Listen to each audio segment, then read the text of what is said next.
Messieurs, dames, bonjour. La revue de presse de ce 23 janvier 2018, la politique et la reprise du procès de Khalifa Sall à la une.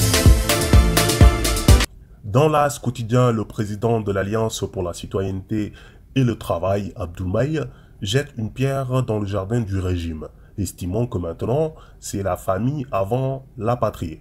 Bourg du slogan du chef de l'État, la patrie avant le parti. C'est la première fois qu'un ministre de l'économie est engagé politiquement. On va vers des difficultés budgétaires, sauf à accroître encore la dette, avertit l'ancien Premier ministre. Populi évoque les relations entre Macky et Idrissa Seck en s'interrogeant présidentielle de 2019, Macky y dit le dernier des combats entre les deux hommes. Il y a une inimité exacerbée sur près d'une décennie, remarque le journal. En politique toujours, Sud Quotidien souligne la levée des blocages du dialogue politique qui doit reprendre ce mardi et note que la société civile joue au médiateur. Du dialogue de façade au dialogue de sourds, les concertations dites nationales entre l'opposition et le pouvoir autour du procès électoral qui peine à être inclusive du fait du boycott de l'opposition significative ou radicale reprennent leur cours ce mardi selon le Sud Quotidien.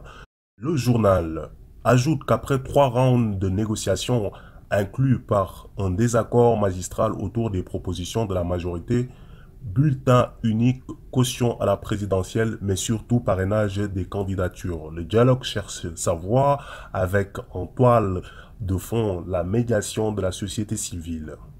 La reprise du procès du maire de Dakar et ses co-inculpés pour un présumé détournement de fonds portant sur 1,8 milliard de francs CFA dans l'affaire dite de la caisse d'avance de la municipalité de la capitale fait aussi la une de quelques quotidiens. Tribune Yenekai annonce la réouverture ce matin du procès du maire de Dakar après 2 renvois en titrant La République à la barre. Selon le journal, pour la défense, ce procès est l'occasion de faire défiler à la barre du tribunal correctionnel de hauts dignitaires de la République et de l'État dont plusieurs ont déjà reçu notification de leur convocation par voie d'huissier. La République cite entre autres Moustapha Niasse, président de l'Assemblée nationale, Ousmane Tanordien, président du Haut Conseil des collectivités territoriales, Amadouba, ministre des Finances, et Birima Manga, ministre du Budget. Enquête présente le juge Malik Lamotte qui va présider l'audience et titre Ombre et lumière sur Lamotte. Selon le journal, sorti de l'école nationale de la magistrature en 1993, le juge du maire de Dakar n'a connu que le siège en 25 ans de carrière. Jugé calme et rigoureux, Malik Lamotte a pourtant été cité dans une affaire de corruption qui a failli éclabousser la magistrature en 2006. Le Soleil met en exergue la coopération entre le Sénégal et le Luxembourg et affiche en une zoom sur une relation féconde. Le grand-duc du Luxembourg, son Altesse royale Henri, est en visite au Sénégal depuis dimanche.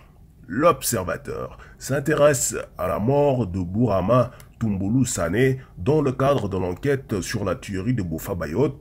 L'autopsie du corps a révélé que le chef du comité intervillageois pour la protection de la forêt inhalait un produit toxique létal qui a rapidement détérioré ses organes.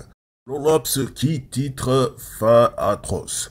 Libération Yenekai évoque une affaire d'enlèvement d'un riche Autrichien à Dakar et souligne que la division des investigations criminelles a neutralisé les ravisseurs et libéré l'otage.